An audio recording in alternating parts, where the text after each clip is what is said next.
வணக்கம். நான் இன்னைக்கு பார்க்க போறது கும்பகோணத்தில நடக்கக்கூடிய விதை திருவிழா தாங்க. தஞ்சாவூர்ல இருக்கக்கூடிய மாஸ் காலேஜில தான் இந்த திருவிழா நடந்ததுங்க. 2 நாள் கோலாகலமா நடந்து முடிஞ்சதுங்க. சனி, ஞாயிறு.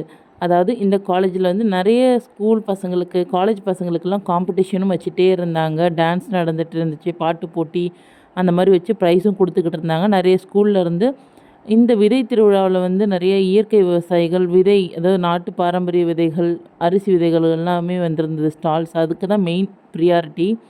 ஏன்னா, ஆடிப்பட்டம் தேடி விதைங்கிறதுக்காக இந்த ஆடி மாதத்தில எல்லா டிஸ்ட்ரிக்ட்லேயுமே இந்த மாரி கண்டக்ட் பண்ணுவாங்க. அப்ப தான் மக்கள் நாட்டு விதைகளையும், நாட்டு அரிசி ரகங்களையும் கொண்டு போய் வீட்ல வச்சு அத பயன்படுத்துவாங்க. அத உற்பத்தி பண்ணுவாங்க. அப்படிங்கிற நோக்கத்துக்காக தான் நம்மாழ்வார் வந்து அவரோட நினைவா தான் இதெல்லாம் பண்ணிக்கிட்டு இருக்காங்க. எல்லா மாவட்டங்கள்லையுமே நடந்துக்கிட்டு இருக்குங்க. அதே மாதிரி சிறுதானியங்கள் செய்யக்கூடிய இனிப்பு வகைகள், உணவு மதிப்பு கூட்டப்பட்ட உணவுகள் எல்லாமே வந்திருந்ததுங்க. பசங்கள்லாம் நெறைய பேர் இந்த ஸ்கூல் லைனா எல்லா ஸ்டாலையும் பார்த்துட்டே போனாங்க. அத பத்தி என்னான்னு கேட்டு தெரிஞ்சுக்கவும் செஞ்சாங்கங்க. இதெல்லாம் ரொம்ப அடுத்த ஜென்ரேஷனுக்கு ரொம்ப யூஸ்ஃபுல்லான ஒரு கண்காட்சின்னே சொல்லலாம்.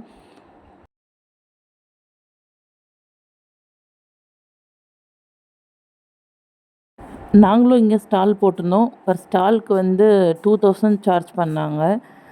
நாங்க உள்ள என்டர் ஆகும்போது உள்ள எல்லாமே சேரும் சகதியுமா தான் இருந்துச்சு. அதுக்கு பதிலா உள்ள என்டர் ஆவறதுக்கு பர்தாலாம் போட்டு தான் மேனேஜ் பண்ணியிருந்தாங்க. வெயிலோட தாக்கமும் அதிகமா இருந்துச்சு. மக்கள் போறதுக்குமே அந்த வெயில்ல போறதுக்குமே ரொம்ப சிரமப்பட்டாங்க. ஸ்டால் போட்டிருந்தவங்களுமே உள்ள நிக்க முடியாம ரொம்ப சிரமம் தான் பட்டாங்க. நான் வீடியோ எடுக்கும்போது, நான் 2வது நாள் ஈவினிங் தான் எடுத்தேன். கடைலாம் க்ளோஸ் பண்ணுற நேரத்தில தான் எடுத்தேன். அப்ப தான் எடுக்க முடிஞ்சுது. ஏன்னா, அப்ப தான் வெயில் கொஞ்சம் கம்மியா இருந்துச்சு.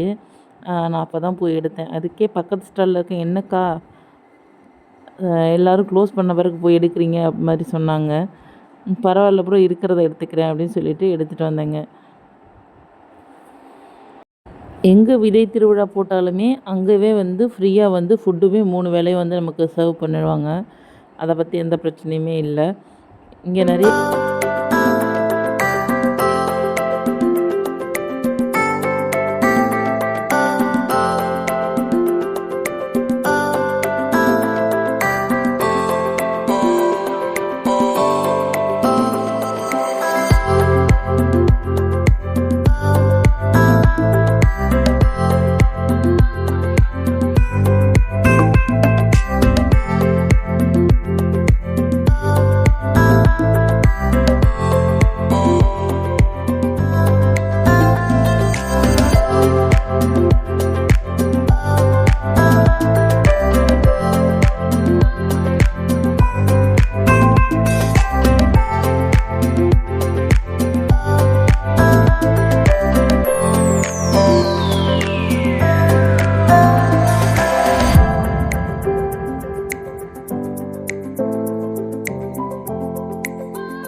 இனி வரக்கூடிய விதை திருவிழாவில் பார்க்கலாங்க.